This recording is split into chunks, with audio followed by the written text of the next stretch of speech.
Olá, sejam todos muito bem-vindos e bem-vindas a mais uma edição do programa TV Pé de Figo especial Eleições 2020.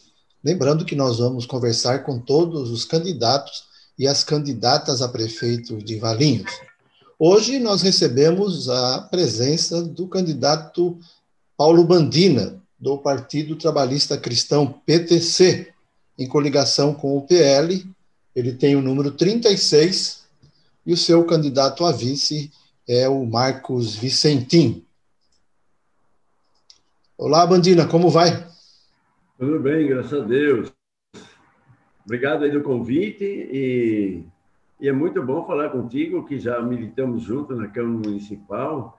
Eu sempre lembro que da minha época, pelo menos, e você sabe que eu não estou jogando confete, você foi o grande vereador, o mais combativo, aquele que pegava os errinhos e era um cara que tinha um afinco muito grande e gostava do que fazia e fazia bem feito.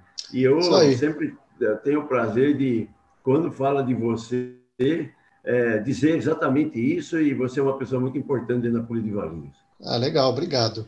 O Bandina foi presidente da Câmara de Valinhos e também secretário do Planejamento na Prefeitura Municipal. Bandina, com toda essa experiência e diante da situação que nós vivemos hoje, por que você quer ser o prefeito de Valinhos? Então, é aquela coisa, né, Puzuto? Eu nunca tive ambição de ser prefeito.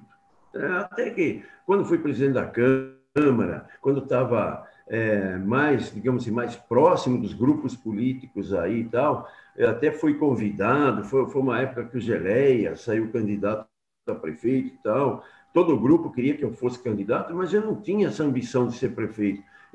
Na verdade, eu gostaria que tivesse um grupo que assumisse, sim, a prefeitura e que fizesse um bom governo, um governo limpo, decente, transparente e tudo mais. E eu fui apoiando um ou outro e eu vi que, por todo esse tempo, não aconteceu isso. Inclusive, você citou aí que eu fui secretário de Planejamento por 2 anos, foi quando eu depositei as maiores esperanças em uma pessoa que eu tinha como de grande lisura, sempre transparente.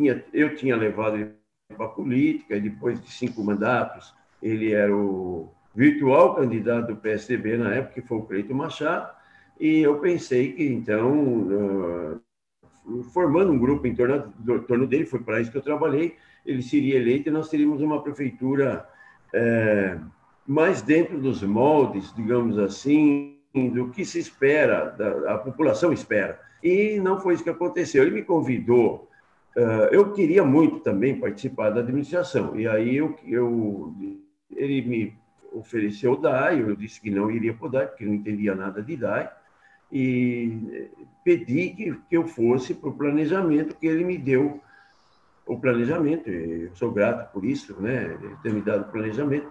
Mas depois ele começou a trazer muitas pessoas que também não estavam na campanha com a gente e também não comungavam das nossas ideias.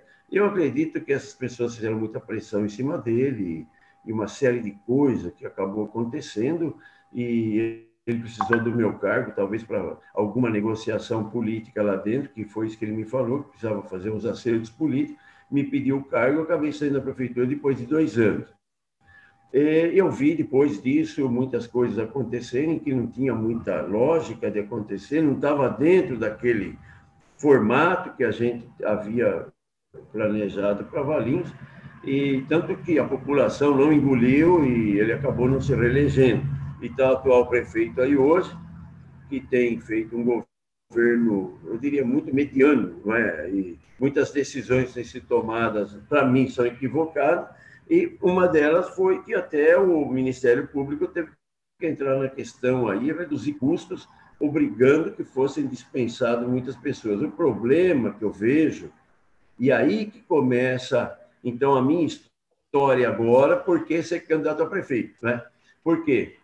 Como dizia o Rui Barbosa, né, depois de ver tantas nulidades, você acaba acordando para a vida.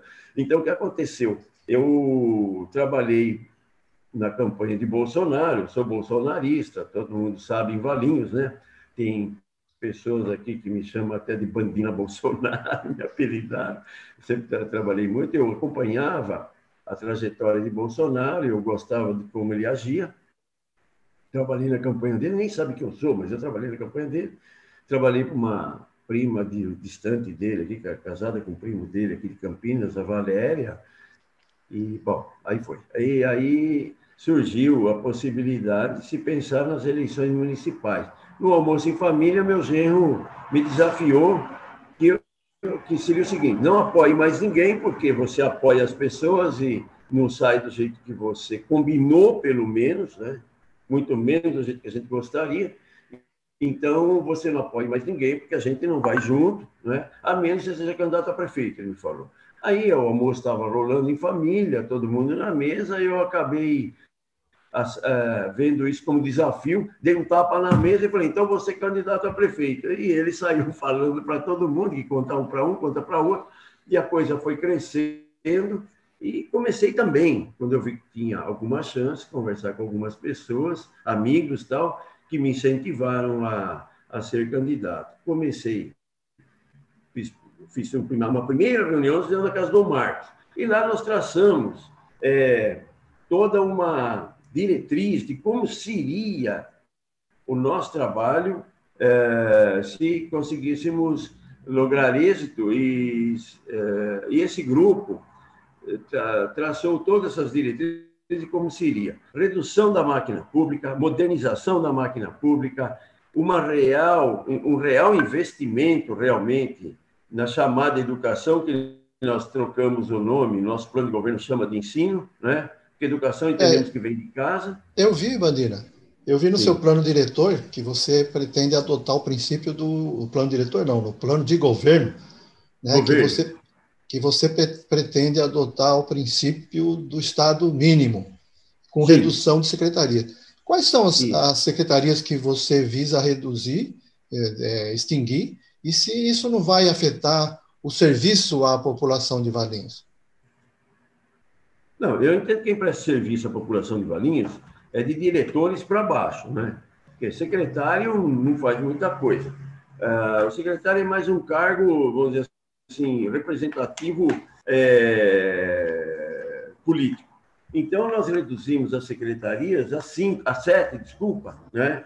Que são Secretaria do Bem-Estar Social. Dentro da Secretaria do Bem-Estar Social estaria a saúde, né? A promoção social, e uma parte também da promoção social viria junto, que é a habitação, né? Porque nós entendemos que essa secretaria ela cuidaria do todo, né? Ela abarcaria todo.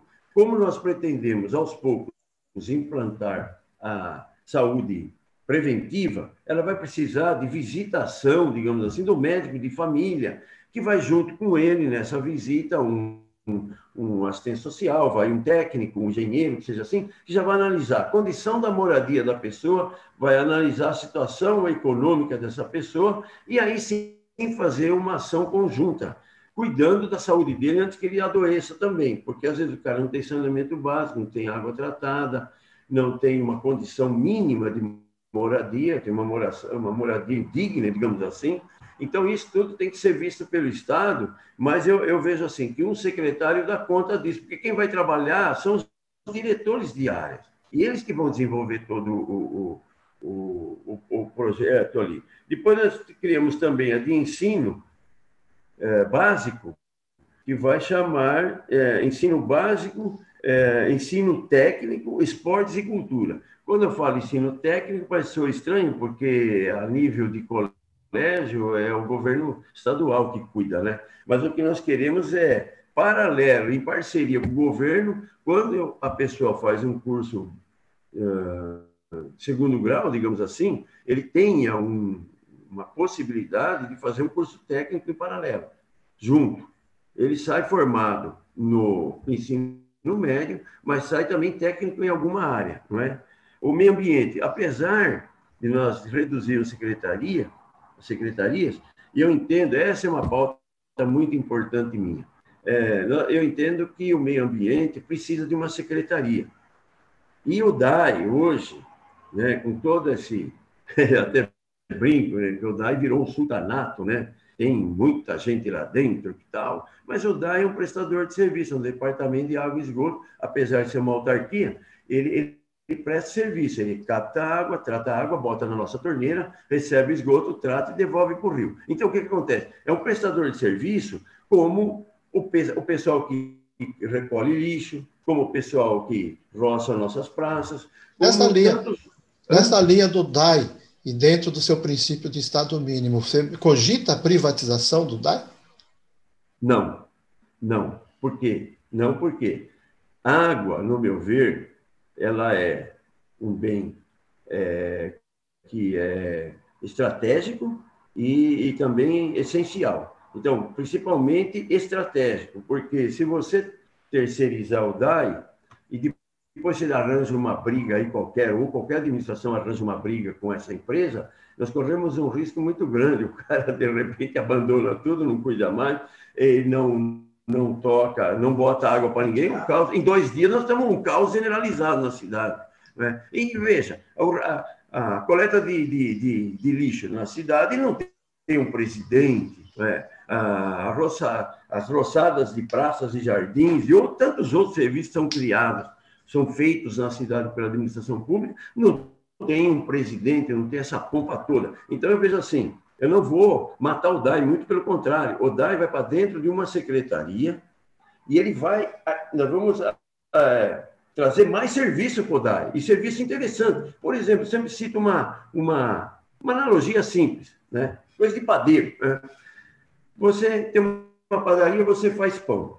Se você faz pão, você tem que ter trigo, ou qualquer matéria-prima que saia pão daquilo. Né? O DAI, a matéria-prima do DAI é água. Em todos esses anos, nós não temos visto o DAI fazer nada, absolutamente, que traga um acréscimo ou uma melhora na qualidade da sua matéria-prima. Não é? Então, quer dizer, o que o DAI tem feito para melhorar a vazão de nossas nascentes? Nós temos catalogado no município de Valinhos mais de 600 nascentes. Né? E eu acredito que, eu não tenho esse número exato, mas eu acredito que por estarmos no pé de serra e da Serra dos Cocais, dentro dos cocais nós temos pelo menos 400 dessas 600. Né? Então, não está nenhuma cuidada. Qual nascente em Valinhos tem cuidados de reflorestamento, de mata ciliar? Nenhuma, entendeu? Qual é a reservação de água bruta do município de Valinhos hoje? São Paulo tem 12 milhões de habitantes, tem água na torneira. Por quê? Porque tem Billings, tem Cantareira. Nós temos grandes talvegues e vales, assim, como é que eu diria assim,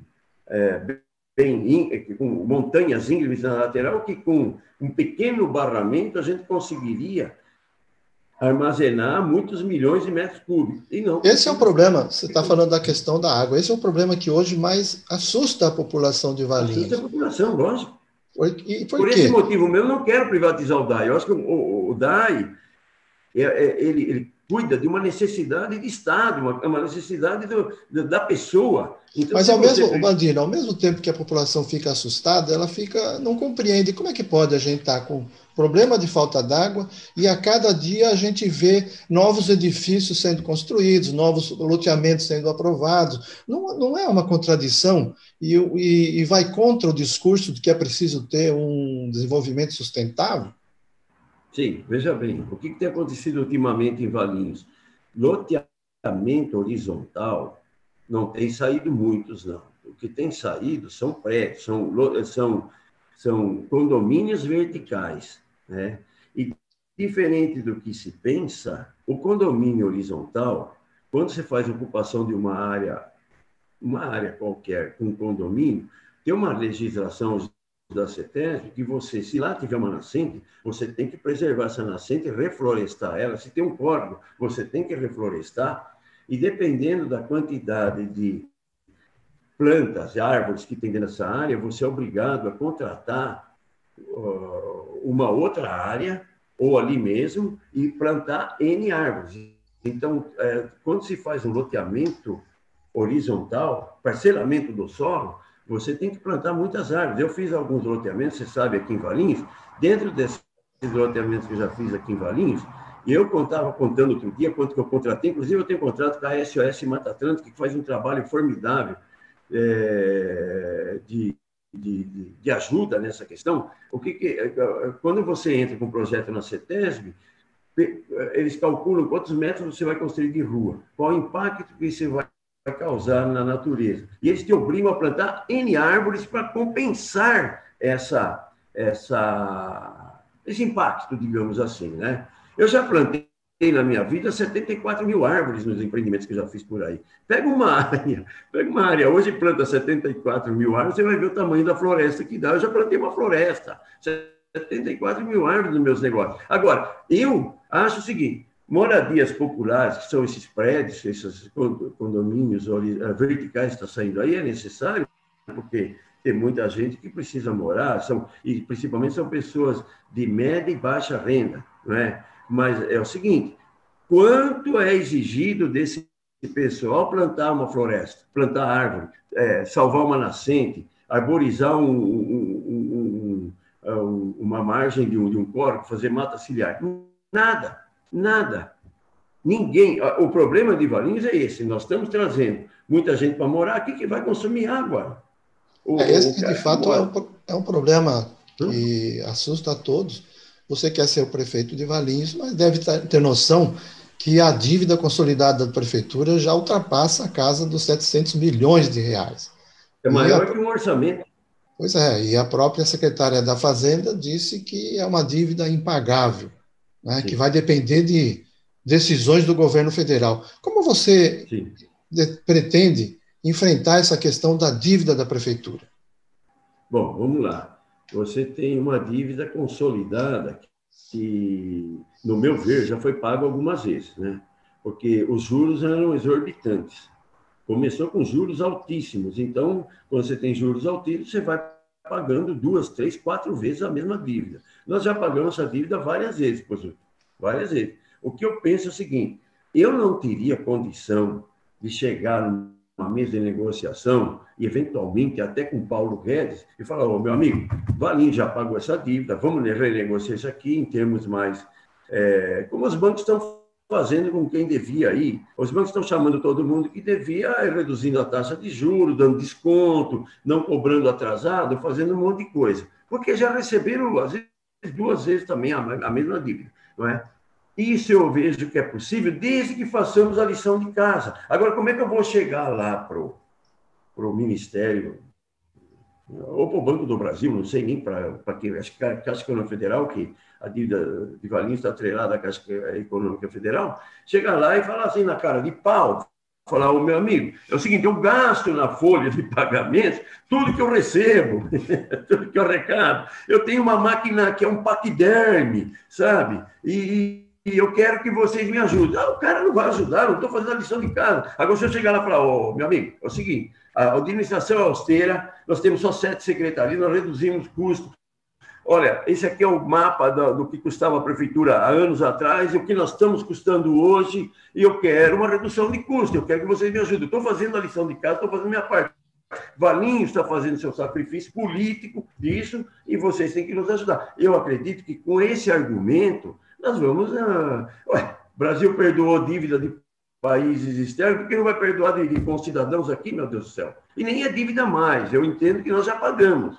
Então, é questão de a gente ter moral para chegar lá e exigir isso. Eu acho que hoje Valinhos está desmoralizada nessa questão. Além do que, apesar de toda essa máquina pesada que Valinhos tem, de uma Câmara altamente onerosa, se você pegar índices, por exemplo, do Firjan, nós estamos lá no rabo, né? Por quê? Louveira, que está a 18 quilômetros da gente aqui, figura como melhor cidade do país pelo índice Firjan. Melhora, primeiro, número 1 do país, por já 3 anos consecutivos, 2017, 2018, 2019, e deve ir para cá 2020, segundo o Júnior, prefeito de lá, que eu conversei com ele. E também nós temos aquele índice do pessoal lá, os americanos, que eles fazem é uma empresa chamada Peraí, deixa eu ver se eu lembro como é que é. Mas é bom, eles fazem um estudo de cidades menores que 500 mil habitantes, que chamam de Smart Cities. Smart Cities. Esse índice aí, por exemplo, Valinhos, não, eles pegam só 100 melhores. 100 melhores. Então, eles botam índice lá. Saúde, das 100 melhores, em que posição que está até 100. Nós estamos fora das 100 melhores. E o nosso prefeito é médico. Nós estamos fora das 100 melhores em segurança, e nós temos uma candidata aí que comandava a polícia. Nós estamos fora do empreendedorismo, nós estamos das 100 melhores. Nós estamos o único índice que nós estamos razoavelmente bem até, e você vai entender por quê, é a educação, a chamada educação, nós estamos em 12º. E por que nós estamos bom? Por causa do parque particular que tem aqui. Porque se você fosse analisar só o público, nós não ficávamos dentro do 100 de jeito nenhum. Você sabe nessa área da educação, eu vi no seu plano de governo que você pretende instituir o colégio militar. Por que é importante a educação militar para as crianças e os jovens valienses? Olha, não é que é importante a educação militar. Eu entendo assim, tem uma demanda na cidade de pessoas muito conservadoras que elas gostariam de pôr seus filhos numa escola militar. Então, é atender. O nosso plano de governo, nossa coligação, criou um plano de governo chamado Valinhos para Todos. Eu não quero excluir ninguém da sociedade. Então, tem uma demanda para essa escola, eu tenho certeza, se a gente criar uma escola aqui hoje com 1.000 vagas, não dá. Tem uma demanda muito grande. Valinhos é uma cidade conservadora. Não vai dar. Então, a gente vai ter que atender, fazer espécie de um concurso, um vestibular, não sei como é que a gente vai, qual é o critério deles também para preencher as vagas, mas eu entendo que é uma demanda da cidade. Se fizer uma enquete na cidade, muitos pais querem sim uma escola militar. Então, eu não sei se é melhor ou pior, eu não sei, nem entrei nesse mérito de quem se formou numa escola militar vai sair melhor formado que numa escola que nós temos aí. Eu não entrei nesse mérito. Eu entendo assim, a disciplina lá é mais rígida e a criança tem que entrar naquela. Se ela não aguentar lá, não vai ficar lá. Então, mas são demandas dos adultos, dos pais que querem. Então, nós queremos, sim, lutar para trazer uma escola militar, não porque eu sou um militarista, nunca nem servi exército, nem tiro de guerra, nada. Eu sou civil, não tenho formação militar alguma. Mas é uma demanda da sociedade que nós temos que responder a essa demanda também, entendeu? É por isso que eu botei lá no plano diretor. Agora, o que nós vamos criar de importante, que eu vejo importante, é o contraturno escolar. Não deixar nossas crianças soltas quando não está na escola. E nós vamos usar todas as secretarias a favor disso. Então, nós vamos criar uma secretaria de ensino, que ela vai ter um status assim, um pouquinho acima das demais. A Secretaria de Desenvolvimento Econômico e Social, por exemplo, se ela precisar de ajuda, se a Secretaria de Ensino precisar de ajuda, a outra tem que acatar. Porque nós vamos, sim, dar 100% de prioridade ao ensino. Nós estamos vivendo o drama da pandemia da Covid-19, né? Sim. Inclusive, que envolve também a questão do retorno às aulas, que praticamente o ano de 2020 já, não digo perdido, mas não acredito que tenha condição de voltar às aulas, né? Como você acha que foi a condução do combate a essa pandemia, tanto na esfera federal, estadual e principalmente na esfera municipal? Eu acho não, tenho certeza hoje, né? Até porque sou irmão na Santa Casa, e sou diretor licenciado para fazer a campanha, mas eu ouvi muitos médicos, na Santa Casa você acaba se envolvendo com um monte de coisa ligada à área médica. Eu tenho certeza hoje que foram cometidos grandes equívocos no tratamento dessa tal pandemia. Primeiro que eu não acho que foi pandemia. Começa por aí, por quê? Porque a N1, aquela gripe N1, H1N1, foi e é ainda mais mortal que o Covid-19, né? Porque o Covid-19 é um vírus que tem um poder de replicação muito rápido, e se ele encontrar um organismo que tenha baixa imunidade, ele vai fazer a festa. Então, essa pessoa vai adoecer mesmo. E uma vez que a doença, tem que correr cuidar, porque ele ganha a batalha em cima do organismo numa velocidade estrondosa e ele vai matar mesmo, ele é letal, sim. Eu não estou negando a letalidade do vírus, pelo amor de Deus, ele é letal e demais letal. Agora, é assim, ele é um vírus que morre com facilidade. Então, eu até brinco, é o vírus siriri, né? Sai aquele monte de siriri, daqui a pouco está tudo morto, né? Então, assim, ele é combatido com remedinho simples. Então, e a gente já viu esse protocolo acontecer em vários lugares. Por exemplo, na Etiópia, a taxa de infectados, não estou falando nem de mortes, infectados é baixíssima, baixíssima. Por quê? Porque eles não têm saneamento básico e há um protocolo do governo federal lá na Etiópia de que você tome vermífugo, né? Constantemente. Então, duas vezes por ano, 3 vezes por ano, não sei muito direito como que é, o governo distribui tipo ivermectina para todo mundo toma, né, para combater parasitas, né? E o que acontece? Essas pessoas que tomaram, eles estão sempre com o corpo meio preparado para combater o vírus também, e esse vírus morre com a ação da ivermectina. A taxa de infectados lá é baixíssima. Né? A Índia também tem uma taxa de infectados baixíssima.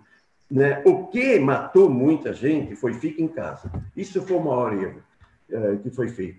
O cara ficava em casa, botaram terror pra caramba. A Globo, então, pelo amor de Deus, eu chamo ela de de morte. Por quê? Ela botou um terror lascado e o cara ficava. Perdia o paladar, tinha diarreia, perdia o olfato, aí ele começava a sentir dor no corpo, ele tinha febre, ele abaixava a febre a poder de antipirético, mas a doença continuava lá ganhando terreno. Quando ele perdia o fôlego, ele corria no hospital. Só quando estava para morrer. Chegava lá, já não tinha mais pulmão. Então, quer dizer, por quê? A doença ganhou uma batalha em cima do organismo dele. E as pessoas que foram infectadas e tiveram problema, têm de várias idades. Agora, eram pessoas que tinham imunidade baixa. Agora, quem tomou, por exemplo, hidroxicloroquina, 3 doses de hidroxicloroquina, no 4º dia já estava bom, já não tinha mais sintomas. Então, é uma doença fácil de combater. Mas se deixar, como qualquer outra, tuberculose, não toma remédio, você vai ver, você vai morrer de tuberculose. Uma pneumonia, se não tratada, vai morrer também. Então, o que aconteceu, já não considero pandemia. Eu acho que também... A outra coisa, esse negócio de uso de máscara.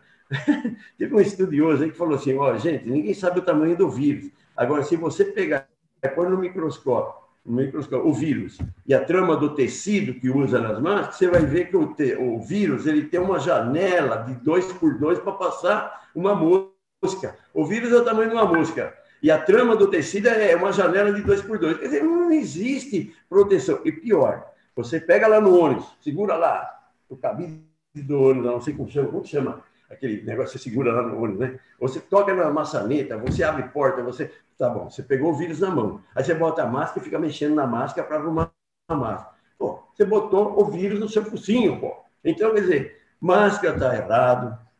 Essa isolamento não precisa. O que precisa, sim, uma política que nem fez o prefeito de Porto Feliz.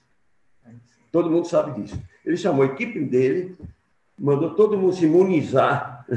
Logo no início, com ivermectina, coisa assim. 2 médicos que não gostaram do protocolo, ele deixou o livro, quem quiser faz, quem não quiser, não tem problema nenhum. Ele é um cara muito democrático, eu conheço ele, está fazendo um grande governo lá, está com 92% de aprovação no final do primeiro mandato dele, vai ser reeleito com o pé nas costas, 92% de aprovação no governo dele. Ele fez esse protocolo para que a equipe médica dele, toda a equipe, né, tomasse preventivamente, de forma profilática, fazendo uma profilaxia, né? Conclusão. Os 2 que não tomaram foram contaminados com Covid, os demais ninguém. Bandina. Então, está claro. Esse é o nosso desafio para 2020. E com certeza, ainda no início da gestão futura, vamos estar ainda discutindo essa questão da pandemia. Infelizmente, Bandina, o nosso tempo está terminando. Ok. Eu quero já deixar aqui o meu profundo agradecimento de você ter topado conversar com a gente e peço que você deixe agora aí a sua palavra final, principalmente para o eleitor valiense. Ok. Eu gostaria que todos os eleitores de Valinhos tomassem conhecimento do nosso plano de governo, né?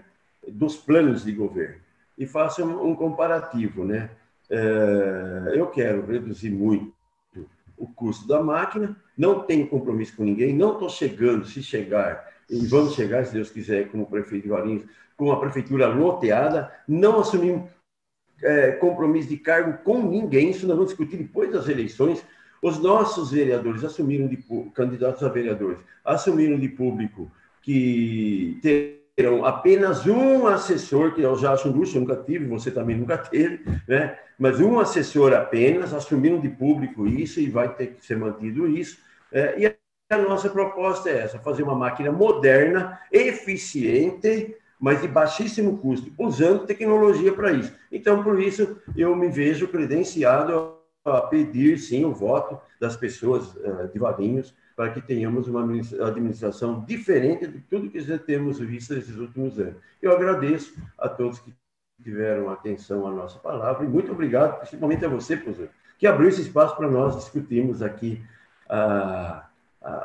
um pouquinho da nossa proposta, né? Mas tem muita coisa boa na nossa proposta que as pessoas deveriam, e eu espero que procurem, sim, ouvir e ler. Obrigado, professor. Legal, Bandina. Obrigado, meu amigo. Legal. Eu que agradeço e agradeço. Pois não, Marcos. Marcos, candidato. Obrigado pelo convite. Legal. Pelo espaço, muito legal. Legal. Nós aqui agradecemos e agradecemos principalmente a você que acompanhou e acompanha a programação da TV Pé de Figo. Lembrando sempre que você pode acompanhar todas as entrevistas nas nossas redes sociais e no portal pedefigo.com. Muito obrigado e até a próxima.